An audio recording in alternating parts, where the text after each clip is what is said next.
পিছন দিকে জগিং করছেন, ঠিক আছে? বাংলাটাকে পিছিয়ে দিয়েছেন, এখন লন্ডনটাকেও পিছিয়ে দেওয়ার চেষ্টা করছেন। আমি বাপের জন্মে দেখিনি কাউকে জগিং করতে গিয়ে পিছন দিকে জগিং করতে, এবং তার সঙ্গে তার প্রশাসনিক কর্তাদেরও তিনি বলছেন সবাই পিছন দিকে জগিং করো। এইটা আগামী দিনে যে বাংলাকে উনি কী পরিমাণ পিছিয়ে দিয়েছেন, মানে উনি পাচ্ছেন না এগোতে, ওনার পিছিয়ে যাওয়াটা খুব নর্মাল, খুব সহজ, খুব স্বাভাবিক। তাই উনি বলছেন যে চলো পিছন দিকে জগিং করি, তাতেই অনেক মজা, অনেক আরাম। তো এটা কিন্তু একটা নমুনা যে উনি যে এগোতে পারেন না, উনি পিছিয়ে যাচ্ছেন। বাংলাটাকে ধ্বংস করে দিয়ে এখন বলছেন যে এখানে মানে রোজগারের সমস্যা উনি সমাধান করে দিয়েছেন। ডবল ডবল চাকরি কোথায় গেল? ডবল ডবল রোজগার কোথায় গেল? এরপরেও মিথ্যা কথা বলবেন না। মুখ্যমন্ত্রীর ক্ষমতা আছে, উনি কীরকম উন্নতি করেছেন? 2 লক্ষ কোটি টাকা দেনা ছিল, সেইটা এখন প্রায় 7 লক্ষ কোটি টাকা দেনা। বামপন্থী সরকার কত বছর রাজত্ব করেছিল? 34 বছরে 2 লক্ষ কোটি টাকা দেনা। আর এনার এই মাত্র 14 বছরে 7 লক্ষ কোটি টাকা দেনা। এটা কি ইগোনোর নাম বলে? যে ধার করে করে উনি দান ছত্র, পূজা পাণ্ডালে, মসজিদে, মন্দিরে, লক্ষ্মীর ভাণ্ডার এইসব টাকা দিচ্ছেন। এই টাকাগুলো সুদবে কে? আমাদের সুদতে হবে না? যখন প্রথমে এসেছিলেন তখন বলছিলেন এত দেনা, প্রতি মাসে এত কিস্তি দিতে হয়, আমি রাজ্যটা কী করে চালাবো আর দেনা কী করে মেটাবো?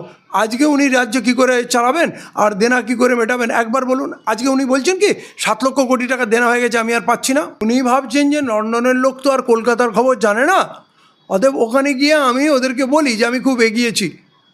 গত 15 বছরে কোনো নিয়োগ নেই কোনো দপ্তরেই। আপনি কারিগরি দপ্তরে বলুন, এমএসকে, এসএসকে বলুন, আপনি মাদ্রাসাগুলোতে বলুন, সরকারি মাদ্রাসায় বলুন, আপনি এসএসসিতে বলুন, খালি কেস কাচারি হয়, কমিশন হয়, সুপ্রিম কোর্ট, হাইকোর্ট হতে থাকে। উনি চাকরি দিলেন না, বেকার সমস্যা মিটিয়ে দিলেন। উনি কীভাবে মেটালেন উনি বলতে পারবেন কি? উনি বলতে পারবেন না। 46% যদি কমে যায় বেকারত্ব, তাহলে বেকারত্ব কত ছিল? 100% বেকারত্ব ছিল। তাহলে কত বেকারত্ব বেঁচে আছে সেইটা উনি বলে দিন। 46% যখন কমিয়ে দিয়েছেন, তাহলে এখন বেকারত্ব কত % আছে? নাকি ডবল ডবল চাকরি দিয়ে দিয়েছেন? মিথ্যা কথা বলছেন। ওনার মতো নির্লজ্জ মুখ্যমন্ত্রী আমরা দেখিনি, এবং এরপরেও উনি নিজের ব্যর্থতা ঢাকতে মিথ্যার আশ্রয় নিচ্ছেন। আচ্ছা, মুখ্যমন্ত্রী মমতা বন্দ্যোপাধ্যায় লন্ডনে গিয়েছেন, সেখানে গিয়ে তিনি বলছেন যে সর্বত্র বেকারত্ব বাড়লেও বাংলায় নাকি 46% বেকারত্ব কমেছে, এমনটা তিনি দাবি করছেন। অথচ দেখা যাচ্ছে যে সারা দেশের মধ্যে বাংলায় কিন্তু পরিযায়ী শ্রমিকের সংখ্যা সবচেয়ে বেশি। তাহলে তিনি যে দাবি করছেন, কোন পরিপ্রেক্ষিতে তিনি দাবিটা করছেন?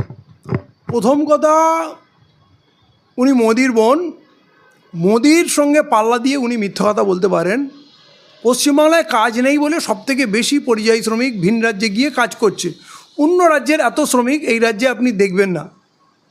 এরপরেও যদি মুখ্যমন্ত্রী নির্লজ্জের মতো সমস্ত কলকারখানা বন্ধ হয়ে যাচ্ছে, এখানে প্যাকেজিং শিল্প চলছে, ডিলার ডিস্ট্রিবিউটার চলছে, এখানে ম্যানুফ্যাকচারিং ইউনিট কোথায়? এখানে সব বন্ধ হয়ে গেছে। টাটাকে উনি তাড়িয়েছেন, নতুন শিল্প আসছে না, সেইখানে এখানে ডাহা মিথ্যা কথা বলছেন। আর লন্ডনে গেছেন তো উনি বেড়াতে, তো ওখানে গিয়ে বেড়ান। উনি পিছন দিকে জগিং করছেন, ঠিক আছে? বাংলাটাকে পিছিয়ে দিয়েছেন, এখন লন্ডনটাকেও পিছিয়ে দেওয়ার চেষ্টা করছেন। আমি বাপের জন্মে দেখিনি কাউকে জগিং করতে গিয়ে পিছন দিকে জগিং করতে, এবং তার সঙ্গে তার প্রশাসনিক কর্তাদেরও তিনি বলছেন সবাই পিছন দিকে জগিং করো।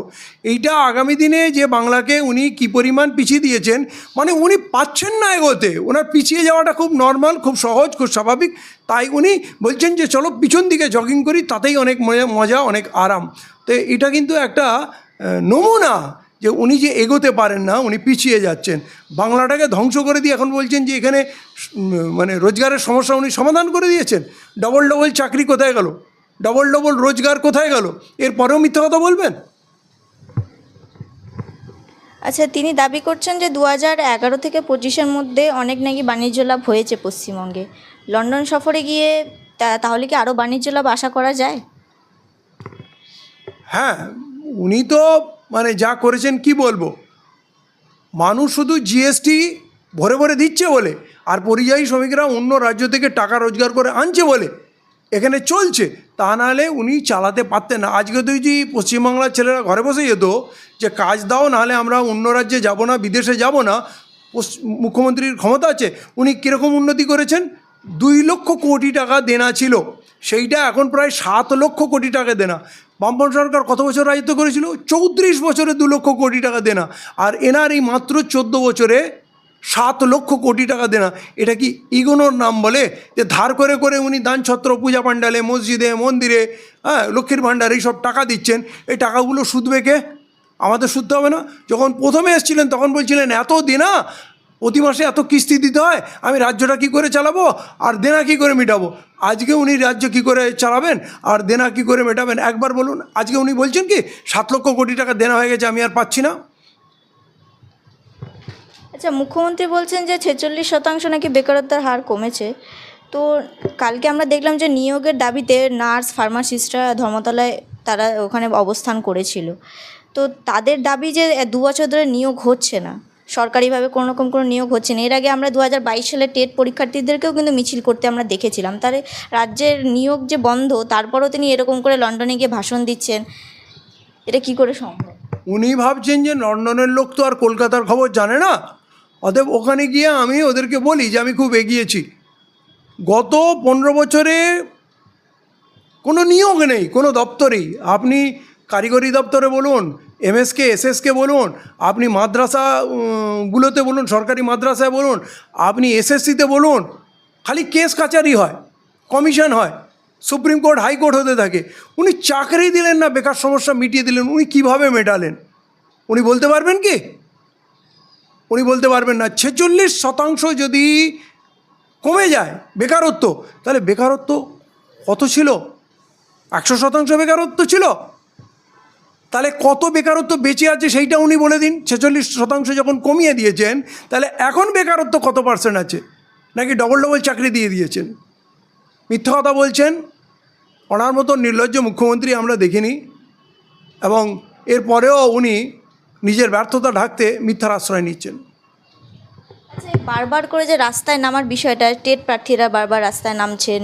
এই কালকে আমরা দেখলাম নার্স, ফার্মাসিস্টরা রাস্তায় নামছে নিয়োগের জন্য। এই রাস্তায় নামলেই চাকরি হবে, তাছাড়া চাকরি হবে না, এরকম যে একটা যে ট্রেন্ড চলে আসছে, এটা কোনো সুরাহা করছে না কেন রাজ্য সরকার? দেখেন, রাজ্য সরকার জানে এদের নিয়োগ করলেই মাইনে দিতে হবে, তাতে আমার খরচ আরও বেড়ে যাবে। এই কজনকে চাকরি দিলে, ধরুন এক একজন শিক্ষককে চাকরি দিলে তার 50,000, 60,000 হবে, বা অন্য যে কারিগরি, কারো হয়তো 15,000, কারো 20,000, কারো 30,000, ডাক্তারদের, নার্সদের, সমস্ত দপ্তরেই তো চাকরি হবে। উনি ক্যালকুলেশন করছেন যে এই যা টাকা, একজনকে 40,000, 50,000 না দিয়ে আমি যদি 50 জনকে 1,000 করে দিই, তাহলে অনেকগুলো পরিবার সন্তুষ্ট হবে। ভোট কেনার জন্যে উনি ভাবছেন যে যত বেশি লক্ষ্মী ভাণ্ডার দেবো তত বেশি আমি ভোট পাবো। এই কজনকে চাকরি দিলে কটা ভোট পাবো? ভোট বেশি পাবো না। অতএব যেখানে বেশি ভোট পাওয়া যাবে সেখানে তিনি খরচ করবেন। আর জানে এই চাকরিদের না দিলে যে অল্প স্টাফ আছে তারা কষ্ট করবে, তারা বেশি খাটবে, পরিষেবার ঘাটতি হলে মানুষ ভুগবে। মানুষকে তো আমি 1,000 টাকা করে দিচ্ছি, তাতেই খুশি। উনি ভোটের অঙ্ক, ভোট কেনার জন্য অঙ্ক করছেন। উনি প্রশাসক হিসাবে ভাবছেন না যে স্কুলে, হাসপাতালে, সমস্ত দপ্তরে কর্মী দরকার, নাহলে পরিষেবা ভেঙে পড়ছে। আর উনি বেশি উৎসাহী মদের ঠেক খুলতে, মদের লাইসেন্স দিতে, এবং তার ইনকাম ওনার কাছে ইম্পর্টেন্ট।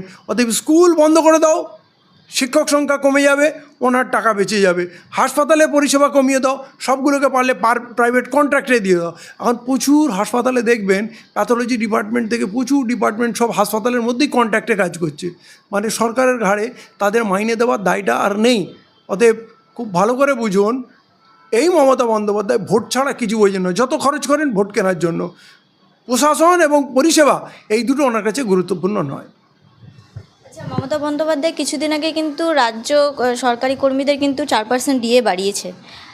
তিনি এই আবারও বলছেন যে পরে হয়তো মানে বিশেষজ্ঞরা দাবি করছে যে পরে ভোটের আগে হয়তো আবারও 4% বাড়িয়ে দেবে, যে তাদের বোঝানোর জন্য যে মমতা আস্তে আস্তে করে 4% করে করে ডিএ বাড়িয়ে দিচ্ছে, তাহলে যেন ভোটটা তিনি পান। এবার তিনি যে সমস্ত প্রকল্প তিনি দিচ্ছেন, এই লক্ষ্মীর ভাণ্ডার থেকে শুরু করে হ্যান ত্যান, মানে এগুলো তাহলে কোথাও না কোথাও একটা প্রভাব বিস্তার করছে তার, মানে তৃণমূল কংগ্রেস পশ্চিমবঙ্গের শাসন কার্য চালিয়ে যাওয়ার জন্য। অবশ্যই গরিব মানুষ, মানে বলে না ডুবনে वाले को तिनका का सहारा भी बहुत होता है। তো যে লোকটা দুবেলা খেতেই পায় না, তার কাছে যদি কেউ 1,000 টাকা দিয়ে দেয় সে ভগবান হয়ে যাবে। কিন্তু লেবার অ্যাক্ট তুলে দিয়ে ওই মহিলার স্বামী আগে 8 ঘন্টা কাজ করতো, যা মাইনে পেতো, এখন 14 ঘন্টা কাজ করেও পাচ্ছে না। তাকে তো মাসে 10,000 টাকা ঠকানো হচ্ছে।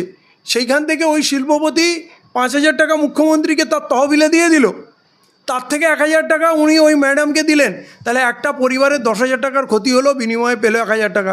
সে লাভে থাকলো না লসে থাকলো? এই অঙ্কটা, এই ধাঁধাটা যখন মানুষ বুঝে যাবে তখন রেড়ে করে তাড়া করবে।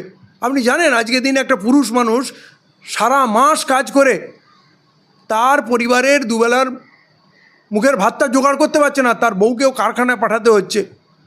আমার মা বোনেরা বাড়িতে থাকতো, টুকটাক কাজ করতো, হাতের কাজ করতো, রান্নাবান্না করতো, পরিবার করতো, বাড়ির ছেলেপুলে দেখা করতো। তারা এখন 12 ঘন্টা 14 ঘন্টা কারখানায় পড়ে আছে। তাহলে বাবা মা থাকতে নেই, ছেলেগুলো অনাথ হয়ে গেল বাবা মা থাকতে। এই যে কী বিষ সমাজে করেছে! শুধু শিল্পপতিদের খুশি করা, লেবার অ্যাক্ট ফিনিশ করে দিল, যাকে যত ইচ্ছা কাটিয়ে দাও।